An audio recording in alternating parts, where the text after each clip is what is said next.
Stop buying brand new luxury bags until you see this.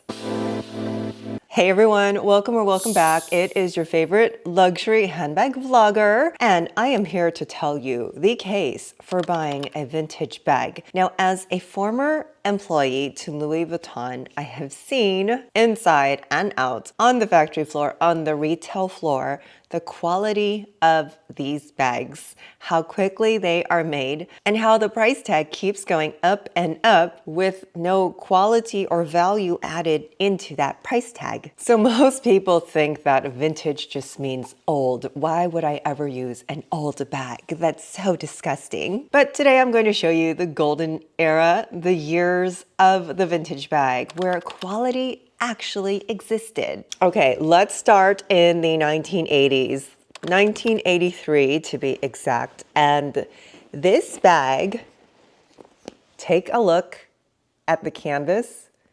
It has so much more texture than a bag you would find now. Its canvas is thicker than one you would find now. Here is another bag from the 90s. So these are from my personal collection, inherited. Thickness of this canvas, there is no comparison. So this is a square flat bag. I would say closest comparison to this might be the Pochette Métis in the shape and the flap. And if you put that bag next to this, and I have an old video that you can find of that actually, the thickness of the canvas does not compare. The linings do not compare. The hardware does not compare. This is the old hardware, which can be polished so that it has a shine again, which is very different from the hardware of the newer bags that are not even gold plated, not brass plated, they're gold colored.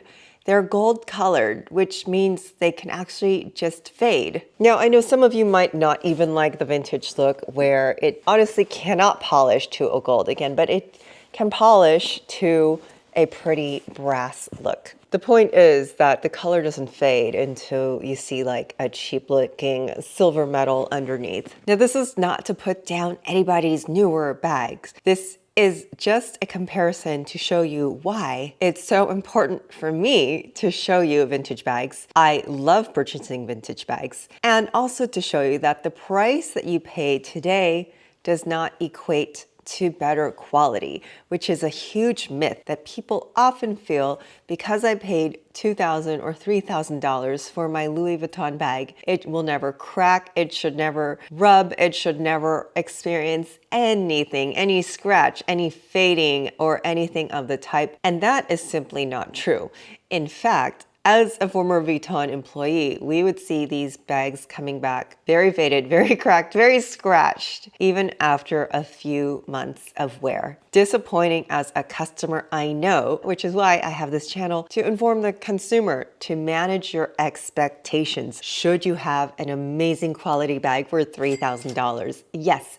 Is that the case anymore? Sadly not. Look at another vintage bag that I have. This is a 1990s Gucci. It is faded a little bit on the corners where the leather is. Honestly, impeccable quality. So different than a Gucci that you would find today. I mean, if you went to the Gucci store today, it doesn't even look like it's the same brand. Honestly, what changed? Manufacturing practices have changed. Louis Vuitton now has 2 factories in the US. One is in California and now one in Texas. The supply and demand has definitely changed, especially with the internet showing everything to everyone. Luxury is not only more accessible, but it's more desired than ever before. So to keep up with the demand, say back in the day, I don't really know what the quota was. Maybe it really was the case that one artisan worked on one bag for 48 hours. That is the story that Louis Vuitton tells you, and they never changed that story because now that has become they must make, it's something like 24 bags on one shift. That definitely speeds up production. There are new machinery to speed up production, and it's definitely different than what it was before. Another example is that the glazing on this bag, this is a Saint Cloud from the 90s, the glazing, which is the leather edging, It's the paint that keeps the two pieces of canvas together. Edging on this, the glazing on this one is very, very thick. It's very thick. If you compare this to a similar bag that you would get in the boutique today, it is so different. And I do have a video that shows in the factory how these pieces are now skived and glazed, meaning how they are thin in the edges and then glazed, and it's all done with a machine where, to my eye, it looks like this one has been meticulously hand painted. So I understand if you still want your Louis Vuitton today. I know it's a status symbol. It's like I've made it. When I've hit a certain point in my career, I want to treat myself to a Louis Vuitton. By all means. However, I just want you to be completely aware of the quality of bags you're getting today as compared to before. Now, I have seen the question, I know what you're asking. At what year did these bags start to lose their craftsmanship? And it seems to be around 2015. I did make a video not too long ago about comparing my vintage Speedy to my friend's newer model 2021 Speedy, and the difference is almost night and day.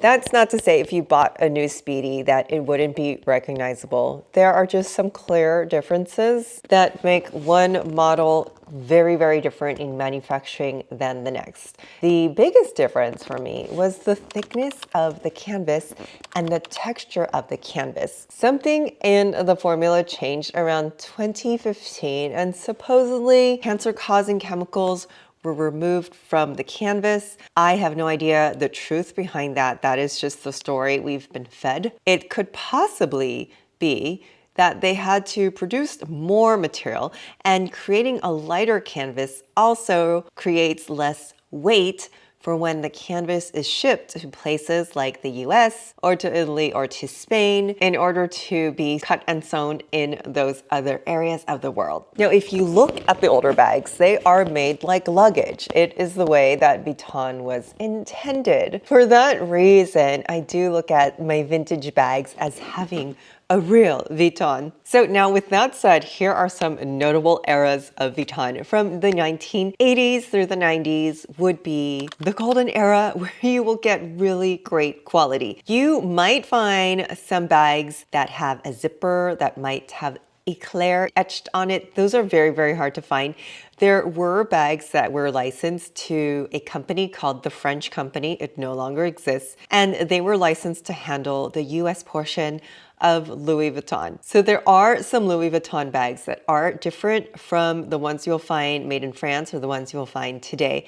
Those are actually very, very rare, and I think only some of you might even know about the French company. Now, another great era of Louis Vuitton, if you've been watching my videos, you know that I love the Marc Jacobs era, when Marc Jacobs brought in collaborations, brought in ready-to-wear, and that would be from 1998 to about 2014. This was when the bags were not only functional, wonderful materials, wonderful detailing, they were heavier, they were weightier, and I think, honestly, in my opinion, the height of style and fashion for Louis Vuitton. So by the way, this is a great place to slip in that every Wednesday at 2:30 Pacific Standard Time, I go live from the consignment shop that I partner with on Q Style. I go live and I show you vintage Louis Vuitton bags, most of them sourced from Japan. They are in amazing condition, and I take my 10 picks and offer my viewers to buy, and most of them will be under $1,000.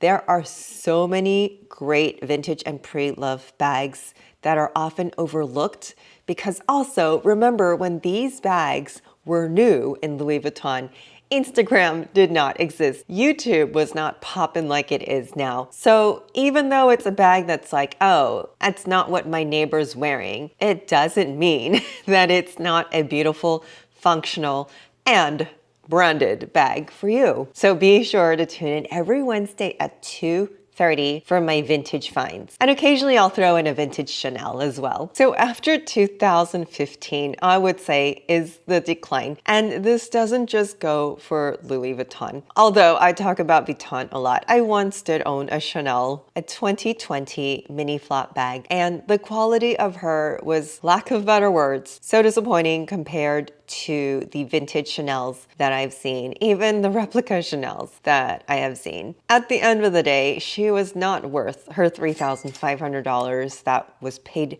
at the boutique at the time for that particular bag, which costs even more now. So what that whole exercise told me, I really wanted that Chanel bag. And then after having it in my hands and wearing it a few times, I realized it wasn't even the bag that I wanted. It was the prestige that I thought came along with having the bag. And at the end of it, it was like such a relief to actually just get rid of her. And then I decided it's not worth it to carry an expensive, lower quality bag. So with that said, even brands like Coach, you will find extremely high quality and well-made bags from the same eras that I've mentioned. Some of my Coach bags from 2005 look so brand new today.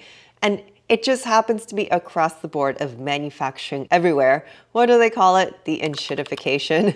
Make things cheap because they know the consumer today is trained to replace these items rather than to look for something of really high quality. So good news, there is plenty of high quality vintage products out there, whether it's Vuitton, Chanel, or Coach. So the point of my video here is that luxury is not about the price tag. We are often being fooled that the more money we pay, the better product it is. And I would love that to be true. But in this luxury world, that just doesn't happen anymore. In fact, many of these luxury brands outsource parts of their bags or shoes or jackets or whatever it is to factories in places like China. And that doesn't mean it's good or bad. It doesn't mean that it's lesser quality, but it does mean that eventually everything, every label, every brand has some piece made in China. So is that thousands of price difference worth it if your pieces are all from the same type of factory? Things to think about, friends. So with that said, I'm working on a couple of things. One of them is the handbag exchange, where I want to help my viewers buy, sell, and trade new and vintage handbags. Basically, buy, sell, and trade out of your closet. Now, one of the things I've noticed as I've been perusing all the Facebook groups of pre-love luxury is that every single day, all I see are pictures of people posting their bags and asking the general internet public, is this real or fake? Really, is that what these groups have become? First of all, do not ask strangers on the internet. There are apps for that. Just pay for it that will authenticate your bags for you.